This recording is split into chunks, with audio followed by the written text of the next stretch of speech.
Welcome to the Best Kind Design podcast, where we believe that the best kind of spaces support your emotional, mental, physical, and spiritual well being. Here we explore how the spaces we dwell make us well and unwell. Consulting accomplished experts that are doing fascinating work on the cutting edge of science and senses, I am your host, Sonia Randall, interior architect and owner of Best Kind. Thank you so much for being here. Let's dive in. Hi, everyone. Welcome to this week's episode where we will be chatting all things astrology and interior design. This week's episode will appeal most to our spiritual listeners. However, I encourage everyone to take a listen with an open mind and an open heart. Just take what resonates and leave what doesn't. Our special guest this week is Jade Luna. He is a world-renowned Asterian astrologer. He is the first Westerner to ever reconstruct Hindu astrology into a Greco-Roman format. He has been practicing for nearly 30 years, and he has studied with teachers, saints, and sadhus in Asia.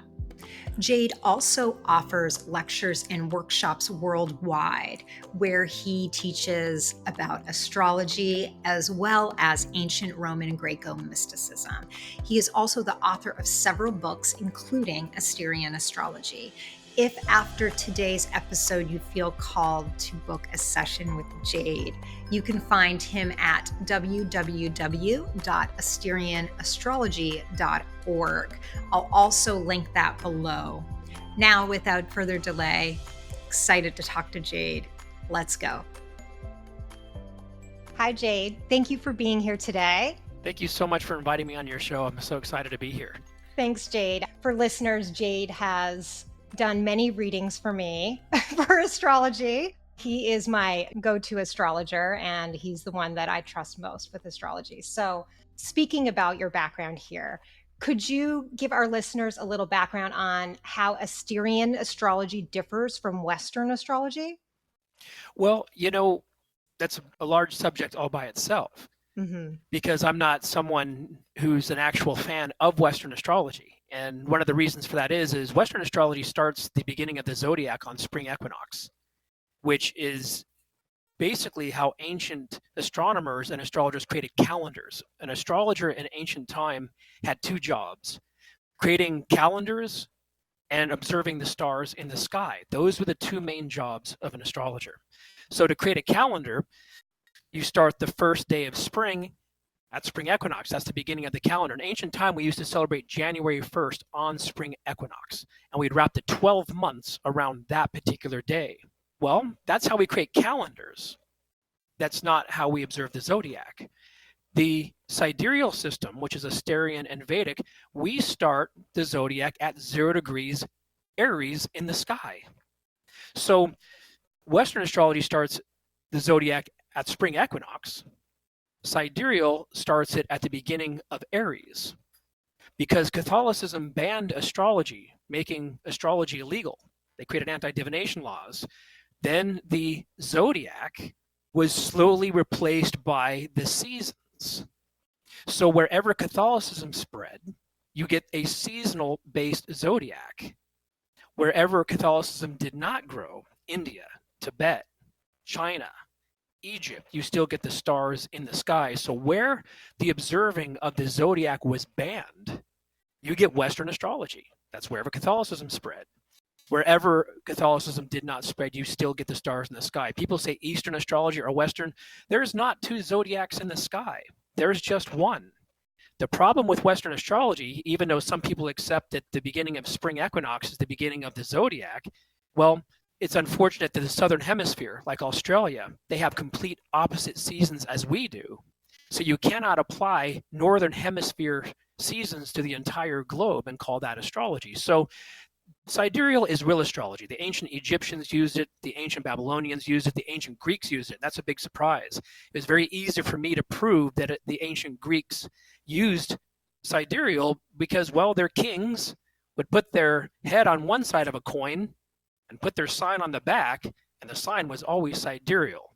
So Western astrology is kind of this thing that I believe has grown in popularity since Linda Goodman's Sun Signs books has come out, but I even have evidence that in New York in the 1800s, most astrologers used sidereal, the actual stars in the sky. So real quick, sidereal, Vedic, and Asterian, we use the zodiac in the sky. Western astrology uses a northern hemisphere seasonal calendar as the zodiac. There's a lot of questions in that I want to dive into to unpack there, but to peel it back, just I think it would be also helpful for listeners to know, just because you have an incredible background and just in terms of like, this is your life, part of why you are the astrologer that I go to is because to me, you are a devout, astrologer. You've done this for so long. Could you explain a little bit about how you got into Asterian astrology, your background that ultimately led to you practicing it? Yeah, I was in my teenage years. I've been an astrologer and a musician my entire life. I've been both of these together, and there's a reason why I'm saying that. Is music actually helped me turn my astrology career into a major career. In my middle to teenage years, I was actually in a sign band, and we were touring with the Counting Crows. And I was a Western astrologer, and I learned astrology at a very early age, Western astrology, very specifically. And when I was on tour with the Counting Crows, this was very early in my life. Adam, the singer of the Counting Crows, was a friend of mine. And I started developing health problems when I was on tour, which was incredibly difficult for me because, again, I was in a relatively well-known band in the 90s. And so I had to leave music for a period of time and go to India, which that's a whole story that it's too long to get into, but I ended up going to India to repair my health. And I would go back and forth between India doing music still, kind of getting involved into astrology and things of that nature. But I was a Western astrologer, and I gave these readings. And so when I came back from India after my first trip of going out there to repair my health, Adam from the Counting Crows said, I'm dating someone named Courtney Cox. And she would like you to give her a reading. She was not famous yet. And I gave her a reading, and she just finished Ace Ventura, and I told her that she was going to be a household name within a year. I started learning Vedic astrology in India, and I saw that she was starting what we call a Rahu phase, and Rahu is the north node. It was in her 10th house of career. And I told her she'd be a household name within a year because she was starting a Rahu phase. And she already knew that she was going to be a household name because she already booked friends, but she wasn't allowed to tell anybody. So there was many things going on in this particular year. One, me repairing my health through Ayurveda. I started getting very involved in the India lifestyle. It was incredibly easy for me in India to embrace being an Aries, not a Taurus. When I was in India, I was like practical, conservative, earthly. Not so much. Bold, brash, brave, courageous, impatient. I'm like, I feel that far greater. And so I immediately accepted Vedic astrology. And I was also recognizing that masters and saints had validated Vedic astrology. There aren't masters and saints that have validated Western anywhere. That's one thing we have behind our backs is we have saints that have basically plugged this system for thousands of years. So it was easy for me to start embracing the Vedic zodiac. So I was going back and forth between India and the United States, repairing my health, and then Courtney Cox, when she booked Friends, launched my career. She advertised me in 3 magazines.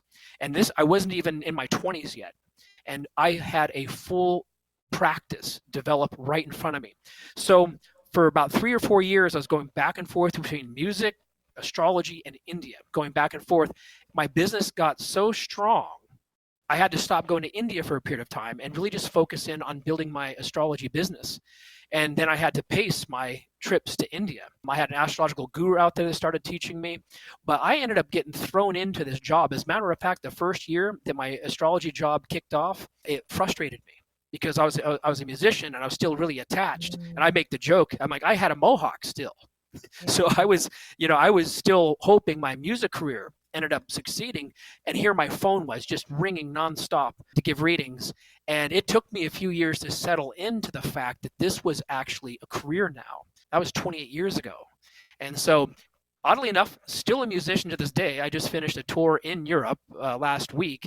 And here I am with this astrology job, but this particular career came about due to health problems. I ran into significant health problems that led me to go to India and practice Ayurveda. And when I was practicing Ayurveda, I started learning about Vedic astrology, and Vedic astrology just made far much more sense to me.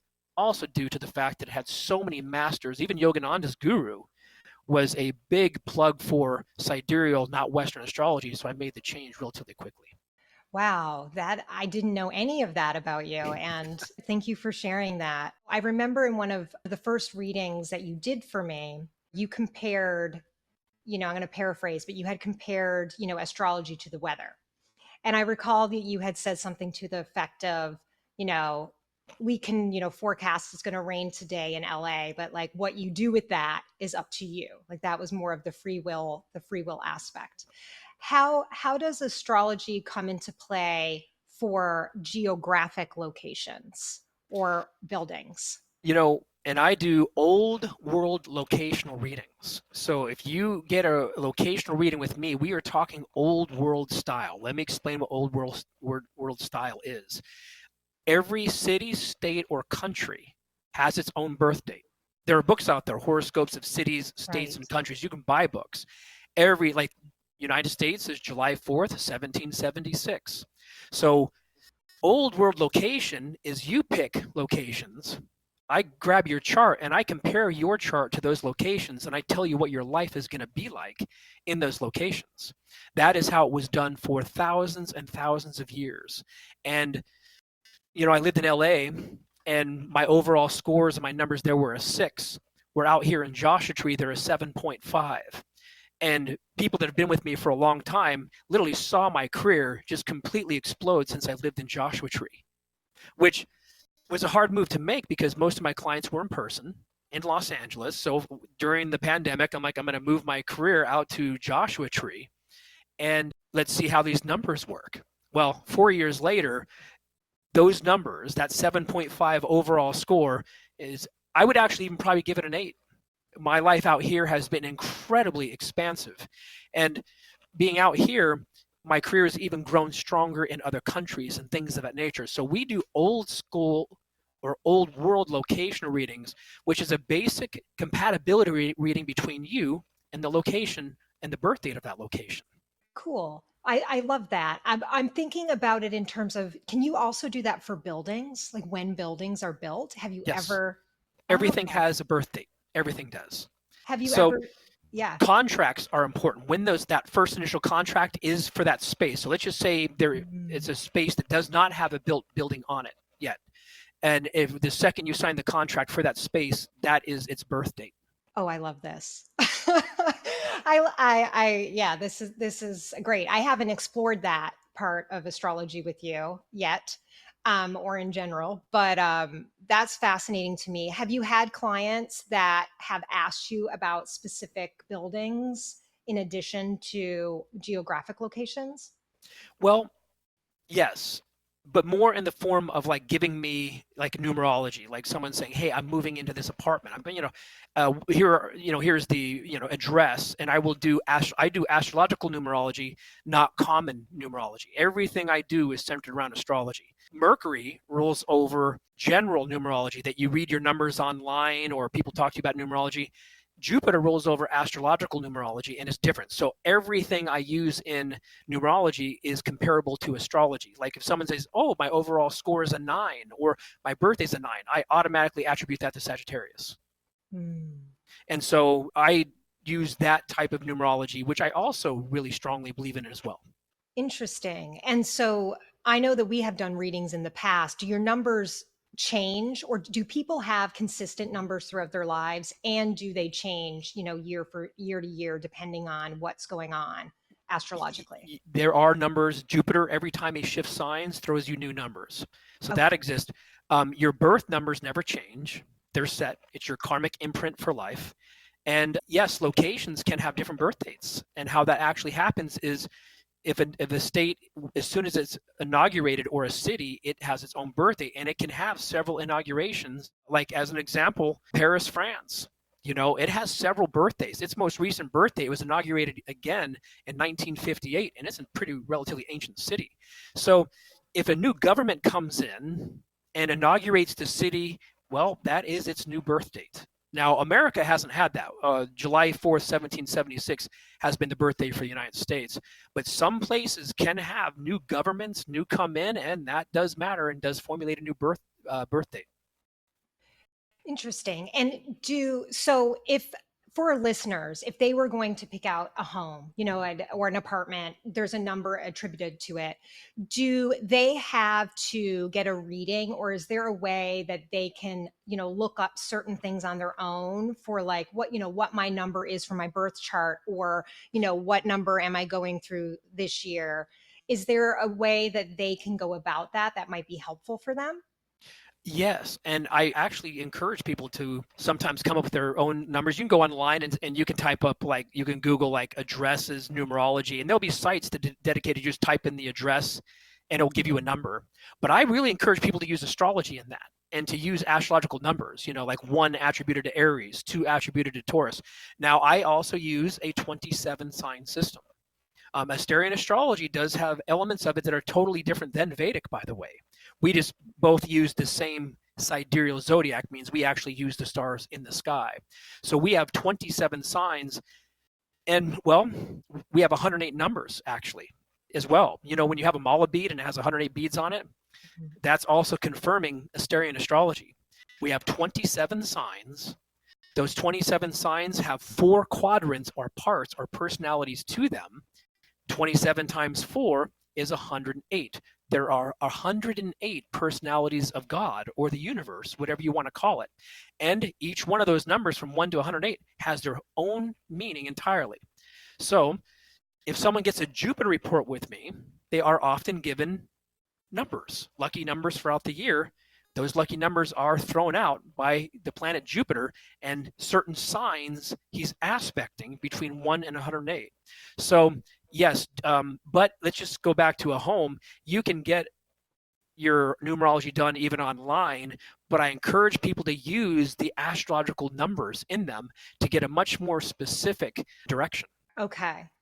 So, for example, for listeners, so if they were, they can always go to your site to see I know that you have your 27 signs, they can go there to read about those signs.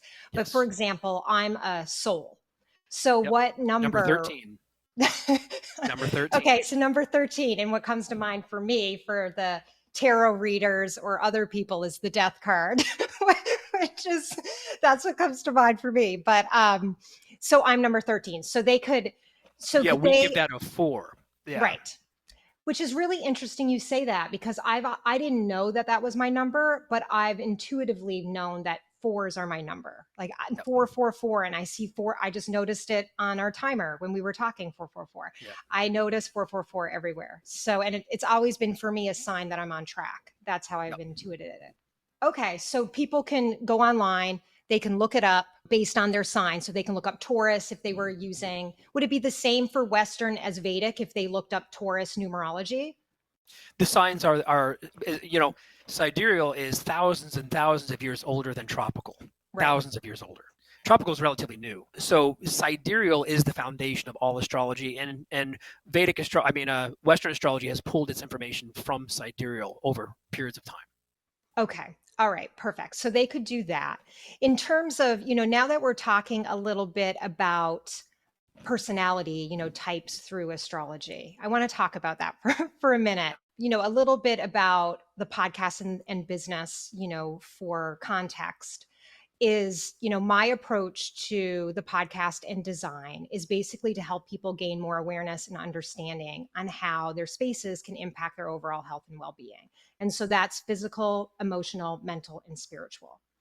And what I do as a designer is I go in, I meet people, and I kind of translate as many facets as I can about them into space. So when I initially assess people, I'm basically considering their needs, wants, desires, personality type, energetic makeup, what my inside gifts that I have for reading people. If we're considering an Asterian astrology perspective here, what considerations do, for example, you make when for your own home, for your own space with your deep level of knowledge in astrology? How do you translate that part into your space? Well, it's everything. Let me talk about Sol for 1 second. Yeah. Sol, its ruling planet is the moon, land and property. Its secondary planet is Mercury, Virgo. Communicating about property is not uncommon with people born under Sol. So it's a part of your dharma or your purpose. But I won't move into a place if my numbers don't match up. I'll give you a good example. In 2020 is when I moved into the house that I am in right now in Joshua Tree. And in that year, 5 was a lucky number, and so was the number 60. I had 7 houses to choose from. Well, this address is 57460. Had 5 in it and 60 in it, which were my lucky numbers throughout the year. So I knew this house was going to be a match. And then when I did the overall numerology, it matched my chart perfectly. And so if you move into a space that you have very adverse energy with, which means there's conflicts between the sign of the house and your sign, that it's a place you're going to burn off a lot of karma. And sometimes you have to live in a place where your energy may not be cohesive to who you really are. And if that's the case, that means the universe had plotted it that way for you to go through a period of time of clearing out karma. There was a time where my guru, when I was learning this system of locational astrology, he said, we don't like really high numbers because we do like you to go through a lot of personal transformations in the space that you're in because it makes you a greater teacher. He would say, I like the overall score as a 6, my favorite for people, because, well, you get a nice balance between struggle and growth. Well, he passed away in 2013, and I've changed my opinion about that. Not to go against his words, but this world is already tough as it is right now. It's escalated in its problems. So now I am really encouraging people towards places where their numbers are high, because that balance effect that my guru is talking about, it is a necessity, but it's already taken place in the world now. So I encourage people to live into a place where your sign matches the sign of that place, that location, while being open to learning about the space that you're in and what type of growth you can go through in there. And that's how I present locational readings to people. And so, just to make sure that we're clear here, in terms of, we just talked about that number. So for example, I'm a soul, I'm number, 13, which breaks down to 4. And there's whatever number is in your location. That number, say it's, for example, mine apartment. Let's use this as me as an example right now. My apartment number is 519. So that breaks down to 24/6. Yes. Yes, that's interesting because you literally just said 6. Yeah. And so what you're saying, but number 6, that has its own sign that it's attributed to, correct? So that would be which sign? 6, I get right to Virgo, matches right soul. You're in your space. Okay. Yeah. Okay. The 6th sign of the zodiac. Yep. Okay, so perfect. I just want to clarify that to people, that each number reflects a sign, and your house or the space you're looking at has a sign. And that's the difference between relatively what I call commercial numerology and astrological numerology. Every time I hear a number, I think right of astrology signs. Like as soon as you said 6, well, that's Virgo. 13 is a type of Virgo. It's a soul Virgo. And one thing that's important to know, we have 3 types of Virgos, 3 types of Leos, 3 types of every sign. And those signs are so different from one another to call them all Virgo. That's why, in ancient time, priests kept the 27 signs to themselves and gave the 12 signs to the public. A master astrologer in ancient time used 27 signs. A amateur astrologer used 12. So that's the difference between the two. So, when you start using the two together, there are some things that really do match, but I don't pay a lot of attention to the 12 signs. I believe they're commercial. I think they're for the public. I mean, the fact I think that everybody born the same month, people believe is the same personality, that's the most general form of mysticism that has ever existed. And astrology is really deep. It's a very profound science. Like, you being a soul is nothing like being a Hymenaeus, which is the Virgo right before it. They have completely different lessons in life.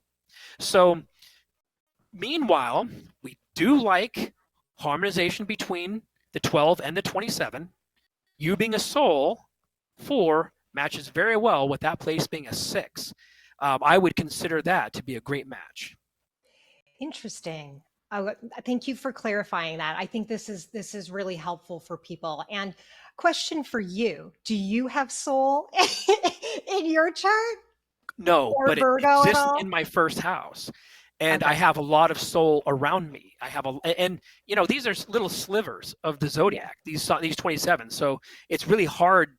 It's not like Right. everybody born the same month, the same sign. But Right. I do have a lot of souls around me. I Right. probably have more souls around me than any other sign. Yeah, I don't. But also, when you talked about the 13, that's a Western element. In Mhm. India and China, it actually could even be one of their favorite astrological numbers is 13. We see that as an auspicious, lucky number. It is a sign. Soul, it does rule over that number 13, but that represents making positive changes for people. And Soul has more light in it than any other star. As a matter of fact, even in ancient Vedic texts, it was very common for people who were born under Soul to end up with either light colored skin or light colored eyes in India Mm. because of the essence of soul means sun, the essence of light would actually come through it. Again, very different than the other types of Virgos. There's the Vulcan Virgo, there's the Hymenaeus Virgo, and they are completely different in what they represent. The soul is kind of the jack of all trades sign. It's gifted in multiple things. It sometimes can struggle with where to place its passion because it has passion in many different things, and they can often do multiple things in their lifetime. So in India, where the star is called Hasta, it is associated with a person that's capable of being an incredible multitasker. Mm. It's the combination of the moon and Mercury and so forth. So, yeah, we would like you in homes that are in 6 vibration. We'd like you in homes that are even in 4 vibrations and things like that. And you would have numbers that would work for you that would not work for other people. And this is where you have to bring astrology into it. You can't have an overall score for someone and just say that works for the entire planet. Right. No, it has to resonate with your sign. And this is, again, the reason why I don't like general numerology, because you have to be able to match your birth energy with energy of these signs and houses with places of location as well. And there has to be a compatibility between that location and the person. And each person has a different sign. So it could be a very auspicious number for one person, could be a very unlucky number for another person. There's a very individual element to astrological numerology that's not in basic commercial numerology. Thank you for clarifying that. I think like there's so much to there's a lot of information here. There's a lot. So I'm thinking, just in terms of because the way, for lack of a better way of phrasing this, like for example, if you go to a psychology, people have personality types, right? If we're in astrology, you're talking about 27 signs like that are more nuanced because like you just said the 12 is kind of like a bigger umbrella, but the 27 is more of a nuanced version. And I know it's more complex than that because it's not just one sign and it's your whole chart. But in terms of designing spaces, that were to be more tailored for an individual at their energetic essence from an astrological standpoint, like what considerations or, how would you advise people to gain a better understanding of themselves in terms of how it relates to a home, say, that they would choose to live in? It's basically understanding someone astrologically Right. and then creating a space for them Right. that suits that particular vibration. Okay. Like I'm going to use myself as an example. Like in Feng Shui as an example, they don't really love the south direction, especially in India. The south direction was kind of the underworld and can bring up a lot of forces that are challenging. But I'm born in Hades. That's my direction. So you put me in a house that might even face south, where you wouldn't maybe put someone else there. So in order to get some to kind of create a space around someone or to put them in the right space, I think it is just about knowing them astrologically and knowing what that particular soul actually feels as healing. What is healing to me might not be healing to another person. There's certain Right. imagery to me that actually is healing that may not be healing for another person. So then Right. you would create a space around that astrology imprint in that person. And that's the most simplistic way I could say that is you would Right. literally understand, well, someone like me has kind of one of those intense transformative, in India they'd call it a Shiva-esque type of chart, a chart that deals with change and transformation. So imagery around change and transformation that might actually make someone feel unsettled might make someone like me feel completely grounded and feel like I'm right at home. Right. And so I believe that by knowing someone's astrology chart, I really do believe I could create a space for them that would heal them and have a big healing and give them certain imageries that would actually affect them in ways that they could actually grow and feel like they're at home. Right. Yes, you're definitely answering it. I think like just giving examples to the listeners would be helpful. So like, for example, say a Leo, which in Asterian would be which signs and how, what we kind have of... that, and that's a very powerful sign to pick because it's one of those 12 signs that the 3 signs inside of it are Persephone, Bacchus, and Hymenaeus, and they are completely different. I mean, one's the head of the lion, one's the heart of the lion, and one is the tail of the lion, and they all have completely different functions and purposes. And this is, again, addressing, I think, the larger perspective of astrology has to come into play, because if I was going to be a designer, as an example, and I was going to create a space, well, a very different space I'd create for Persephone than a Bacchus. Bacchus is a sign. Bacchus is the god of wine, parties, festivities. That should start to create the mold. I'm just saying, if I was in your position, I would start thinking about those related things. Bacchus was the god of wine. So that also means that things that would, wineries, things that actually would remind you of that type of greenery.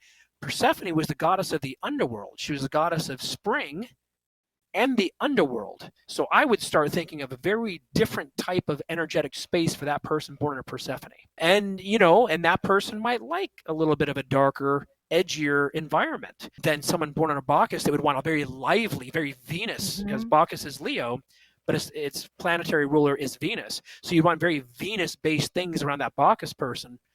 Persephone is ruled over by the South Node. The South Node rules over the astral world. It rules over ghosts, like mediums as an example, but it's also a very strong business sign, but it has this kind of, I would say, darker edge to it. So what it feels at home in, and the spaces that I would grow around a Persephone would be totally different than that of a Bacchus.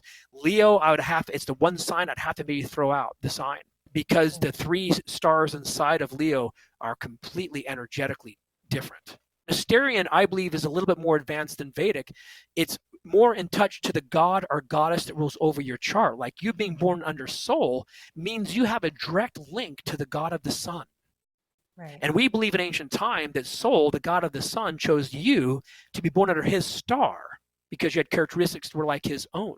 So we believe there's a kinship, a guide relationship with the gods that rule over your chart, and that's where you bring the Egyptian and the Babylonian information into modern astrology. The gods made they make up a huge part of your chart. And I predicted this pandemic in 2020 because the gods Set, these eclipses happening at the end of 2019 were ruled over by the Egyptian god Set, and he was the god of plagues. So when you bring the gods into this, which is what Asterian was really trying to do, it starts to become even more advanced than Vedic astrology. But so we believe we're closer to that imprint of who you really are by using the 27. Then I was meant to ask that. That's the one sign where the signs inside of it are very different. The Persephone personality, the head of the lion, is very different than the Bacchus personality. And creating spaces, one would be Venus, one would be the South Node. With the Persephone, I might even go with an edgier environment. With Bacchus, I would make it very lively and a place where they can be very festive. And a person born on Bacchus is more likely going to want to be in a place where other people come in. Not so much the Persephone person. That's a little bit more of an introverted personality. They might not want to bring people into their home. This is how maybe I'm addressing your questions a little bit. That's how I would use it. That's how I would use it. Like Sol, again, is another one, very specific sign where I actually like what you're doing. I had never heard you speak about it in this way. And as I'm talking, I've never thought about these questions you're asking. And I would find that to be fascinating, and that would even be a type of work I could potentially do with someone else in the future to help that mental healing. I Like think me. that's, yeah, right. The mental healing. That's exactly why I pointed. I'm like, that would be something very interesting, because I think I could help someone find a space and create an environment around them that make them feel at home. And what is interesting, I'm married, and this is a very interesting factor, is when I went into Karen's house for the first time, I looked around, and to kind of coincide with the way this work that you're doing, I literally asked myself, could I live in her home? Now I have my own Mm, home. And I looked right. around and looked at all of her art and all of her imagery, and I'm like, I absolutely could live in this house. Her art, her imagery, and the space that she created on her own was a total match for me personally. And there was rooms that were very bright. There was rooms where there was some dark art in there. I Hades is kind of a darker type of sign, and I am more comforted by imagery that someone else would be kind of unsettled by. But I could sit in a place, and that was one of the defining factors. I'm like, I could live in this space that she created, and that mattered to me. So we may think like this work you're doing. We may think like this more than I would have thought. Yeah. Yeah. Yeah. No, definitely. I mean, I exactly. I think that, I think the commercialization, like to just speak to it a little bit, like, because in mainstream, they've commercialized astrology with design, which, to openly, this is where I can be openly opinionated. I really don't like that. Like, that to me it's just energetically feels very icky. But like, like it's like buy this blanket if you're a Taurus, or, I to me that this is a deeper thing. And I think it's a really about more about really understanding people. And so that you can translate. Like, as I part of my question also comes from, this place of, I consider myself like a primary care doctor. Let's put it that way. Like, like I know a lot about design and aesthetics. I know like a lot about lighting. I know quite a bit about sound. I know quite like, some about plants. I'm not an expert in plants. I'm not an expert in lighting. Those things take full lifetimes to, to be a master in. You are a master in astrology. I've dabbled, like, for like a few years in learning Western. Um, so these questions are coming from the perspective of like, as a designer, just like a doctor, you come to someone, they consult, and they basically help you so far, and then they may say something like, we need an expert in here that'll give us a little bit more information so that we can make this whole look cohesive for you. So my question is kind of, partly, layered in the fact that I think, designers consult someone that's looking to a deeper level of a reflection of their essence in space and are spiritual may want to consider getting a chart done. You know what I mean? For Yeah. Yep. example, No, this um, is really deep. I've never thought about astrology in the way that you are, but it gave me a very strong visual of going, oh, I actually think I could actually create spaces for people based on these 27 signs. I couldn't do it the 12. And nor do right, I actually think that would be that effective, because right, we are individual souls here. There's an individuality to us that thinks beyond us, everybody born the same month is the same sign. That I can't imagine why people would even assume that would work. But when you get into these deeper signs, like where my moon sign is, I'm born under a Hymenaeus rising, which is a type of Virgo, and it is mhm, ruled over by the sun. And right now, I'm talking to you through what I call the sunroom. It's upstairs right, in my house. And I do have to have a sunroom that is completely dedicated to solar colors. But I have a Kali altar downstairs, one room fully dedicated to Kali. I wouldn't bring anyone in that room. It's right, my Hades room. I'm born on the star of Hades. And right. so there are three aspects to my personality: the sun, moon, and rising. And I didn't Mhm. know this until we were talking. My house is dedicated to those three forms of my chart: my sun, moon, and rising. And so, for listeners who want to kind of gain a deeper understanding of themselves through Asterian, and obviously, they definitely can reach out to you for a reading. Are there any websites, outside of your website, or, books, different things that you'd recommend for them to dive into so that they could gain a deeper level of understanding? My first book, Asterian Astrology: The Lost System of Alexander the Great. There's some deep, hidden secrets in there that I don't even really talk much about. It's like if you stumble upon that and you figure it out, great. I don't even know if I want to say it. But there are chapters in that book on how to completely use astrology for practical day-to-day life inside and out. I mean, but it gets deep and there's some dark elements to it. There's also days where you start new ventures. There's also days for marriage. There's also days you do not marry under. And that is one thing about Western. I cannot tell you how many Western astrologers tell people to marry under the most inauspicious dates you can possibly imagine. Like telling people to be marry under the star Leo. Well, you move it back to the real zodiac, there's a star called Hydra there. You don't ever marry. It's got a 100% divorce rate in my 28 years of being an astrologer. You got to get deeper into these higher realms of astrology in order to truly properly use it. The 12 signs isn't going to give you the information you need. I think design, especially in the Western culture, because it's not like this as much. Well, sorry, in North America, it's not as much in Europe. It still is, but it's a very superficial thing. And design is not superficial. Like it's not that. I mean, it can be. You can treat it that way, but at its essence, it is. It is not. It is meant to be something that is supportive and reflective and healthy and all of that. So the original element of design in ancient time was a karmic flow of things in order. There is a karmic design of this universe. Astrology is the cosmic design of the universe. The word design deals with karmic patterns and flows that are ancient. Its design has a deeply spiritual element to it. And so, design, when I think of design, I think of a designer, but I also think of someone that is tapping into energies, patterns, and designs that are connected to the cosmos at large. And I think the subject is really deep. is there also numerology or astrology around specific objects or things? Yeah, everything Yeah, as it's being created ends up with a birth date. We right. believe I just want to every clarify single that. thing in Yeah. creation has its own birth date. Land masses that come about on their own. I had information from reading a book. I read information from an astrologer talking about a tsunami that actually kind of unleashed this small island and exposed some island that wasn't there before. And he gave it a birth date on that day of the tsunami. He said that is the birth date of that location. It was just brought to the surface through a tsunami on this day, and that's now its birth date. And it was just this little tiny rock formation that came up that wasn't there before. He gave it a birth date. Everything has a birth date, a time, and so yes, you can apply this to objects. Absolutely. Cars.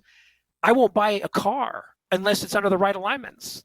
I just got a new car, and I had to make certain I signed that contract at the right time. So I was sitting there inside of a car dealership, postponing my conversation with him. He was sitting there looking around. Why is this conversation taking so long? Because I was looking at the clock. I was like, I'm not signing this thing until 2 o'clock in the afternoon because that makes this car safe. And so, yes, even that moment of signing that contract to that car has its own birth date. Also, the day that it was built has its own birth date as well. And to clarify that to listeners, its own birth date also means it has signs associated with it. So it would have its own astrological sign.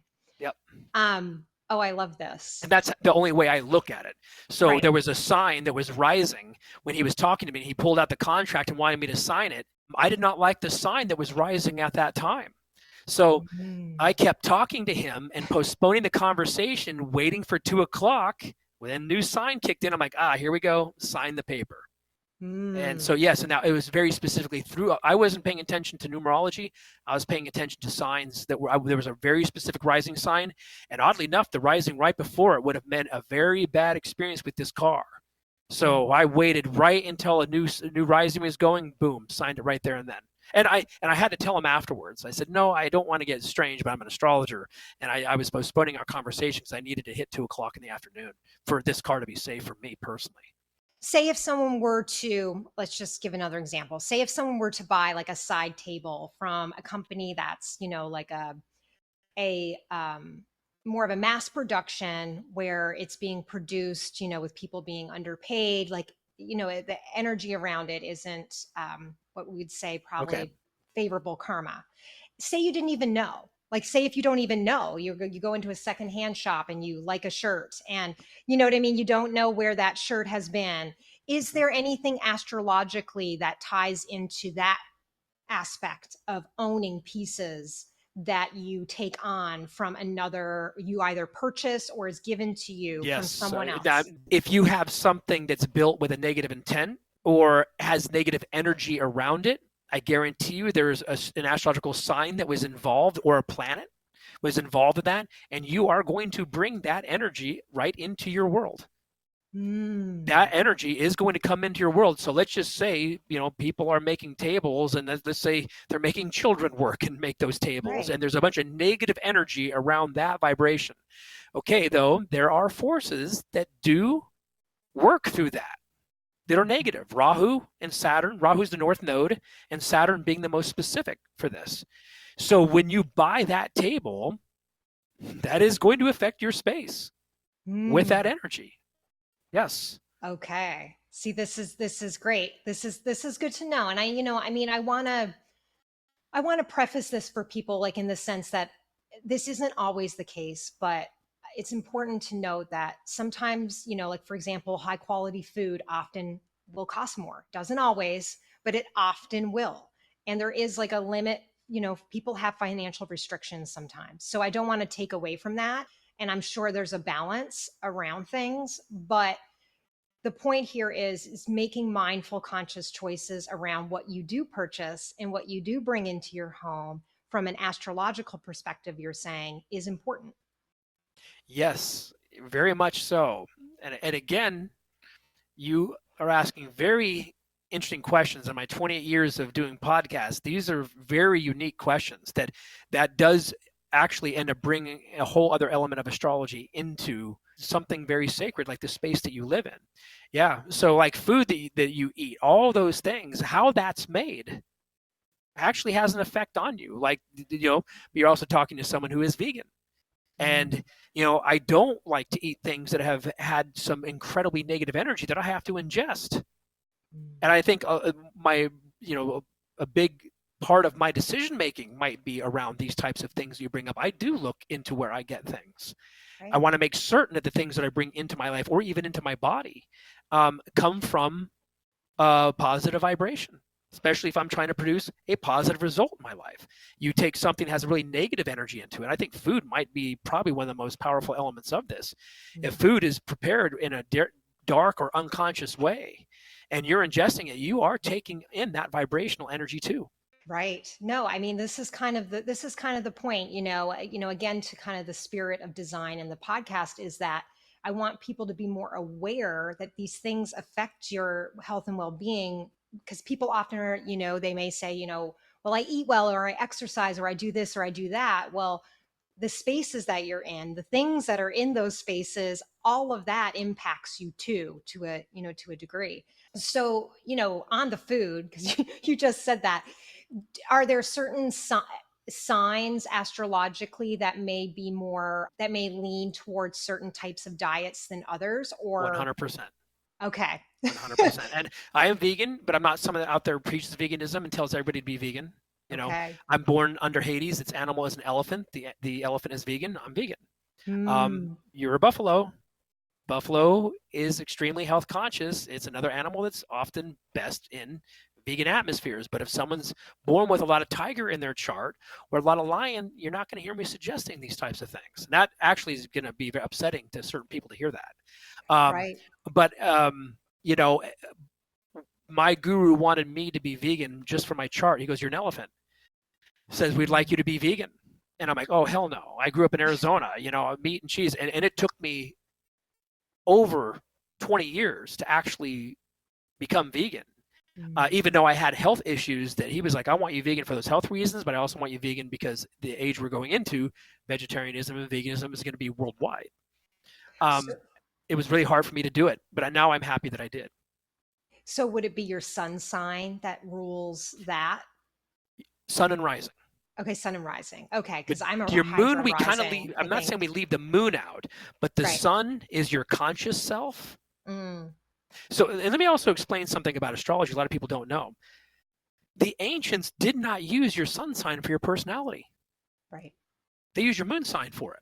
Mm-hmm. They believe something very fascinating, which I do believe. The sun sign is your personality you take in your vocation. Mm-hmm.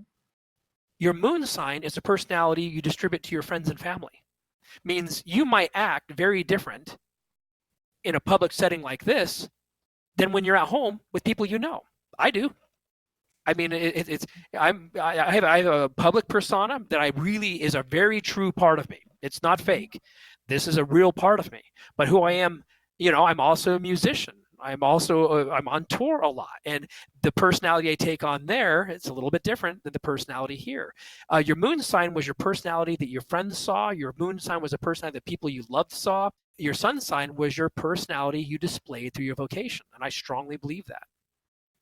And your rising sign would Is your be what? body. Okay, that's your It's your body. body and your relationship to your physical body. Mm-hmm. So mine would be Hydra there, but back to also There's where our connection is, and there's that cat behind you. That's the cat connection. I have a oh, I moon. have My moon's Sirius in cat. Hydra, and you have Hydra. That's cats, Yes. lynxes, and so forth. So wow, that's Yeah. that's fascinating. But back to spaces, I would think that your moon sign would be one of the most important. I know all You of it got it. matters, but in That is terms of your correct. home environment, you're going to want to really look at your moon sign. So That's correct. That's your home. That's your property, and that's also where you're going to probably be most at home and to express your truest of all selves. yes, because I think I'm Bacchus for that. Because Monday's moon and I'm Bacchus because you've given me chance. So That's wow. Bacchus, Soul, yeah, Hydra. That yeah. is about that's three different personalities there that are very distinct and very different. Yeah. Mm-hmm. Yes, but that's good for people, to also think about for their home because it is all part of you, like you said, as well as other planets and gods, as you mentioned. But I would think the moon, just for listeners, in terms of if they were going to look more into Asterian and their sign, that is one that makes a lot of sense to kind of Yeah. dive into. 100%. I agree with that. You had mentioned previously about gods and goddesses being linked to the signs and how they give, like there would be gifts, because you had mentioned the sun, and that I would be ruled by like soul, so there would be certain traits that I would be, I'm assuming, I don't know if it's given or blessed with through those gods. So would you look to those gods? So say, for example, let's give an example for your home. I'm Bacchus, so Bacchus is my moon. Would you then also look at that god and say, what are their, just like what is the story behind them? What is their energy? What are they like? 100%. That would be one of the most, let's just say I was in your line of work. Mm-hmm. That might be the single most powerful trait, would Okay. be what are these gods like? Mm-hmm. What are they like? What types of things do you honor to those particular deities? That would be probably one of the single most important factors, is these signs and their personality traits come off these gods. So this is Asterian astrology, is where you realize your godly nature. Right. In an Asterian astrology, the belief is there's one God with innumerable personalities and forms that we actually connect to, and we are individuals, and we connect to these gods, which are different manifestations of that one, which is Indian belief as well. There's Brahma, who's God, and then there's innumerable personalities and forms that come off of them, and we are reflections of those forms. So aligning with these gods and what they represent and knowing about them, probably the first thing that I got in touch with astrologically. Okay, I love this. Okay. So, for the listener, like, and obviously having help with this, if you're really interested in exploring it for your home, but, for example, if your moon sign is Bacchus, so, but let's give me as an example, the god, how would you approach that for like the god? And then we can talk about kind of traits, and then I can. It's interesting that I used that earlier. Bacchus is a god of festivities, Okay. beauty. It's Venus. Bacchus is ruled over by Venus. So you mentioned beauty right up front as being a therapy element. Oh, that's Bacchus. That's exactly his belief structure. He was a god of beauty, ecstasy, wine, parties, and the healing that came off of physical beauty was directly connected to Bacchus. So you already started displaying traits that deeply connect to Bacchus. So we would want your moon, we would want you in a beautiful space, because that is where Bacchus would find the most healing power in it. Bacchus, one of his beliefs was beauty is not superficial, beauty is healing. Mm-hmm. That is it's an ancient belief about Bacchus. Mm-hmm. Yeah. And, I'm glad that you said that, because I think this might be helpful for this conversation, because you're saying, this astrology, you're using all these astrological language. And what I also hear is, I'm thinking of visually, and even in terms of a layout, because you said festivities and wine, I'm thinking you probably want a space in your house where you can entertain. That's that correct. Would be a great way to fulfill your Bacchus moon. So if something's happened in your life where you're, I don't know, not socializing as much, like, it'll help facilitate and support this part of who you are. Maybe there is something around wine if you like it. Maybe you are, maybe you have a wine fridge, or maybe whatever it is. I mean, that's very literal. Automatically, they would even believe in ancient time, being born on a Bacchus, even if someone did not drink wine. Mm-hmm. The art of wine, like having the art of wine in your home, would be very auspicious and very honoring of the god Bacchus, and having beautiful art. Bacchus was ruled by Venus, and he loved classical, beautiful art. So again, we would start thinking festivities, having a wine dresser somewhere that might even be visible, even if you don't drink wine. Things like that would be very appealing to the space and would create a naturalness, a feeling that was very natural. Yeah.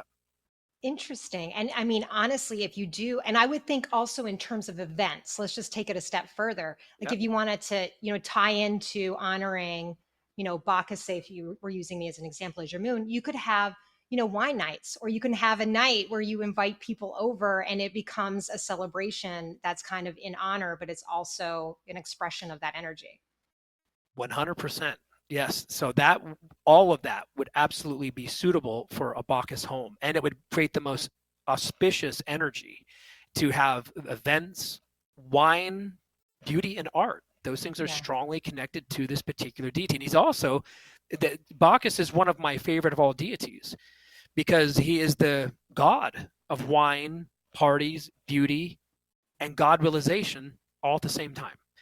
There was no god worshipped as much as him in Italy, because he kind of represented all of creation, all of it.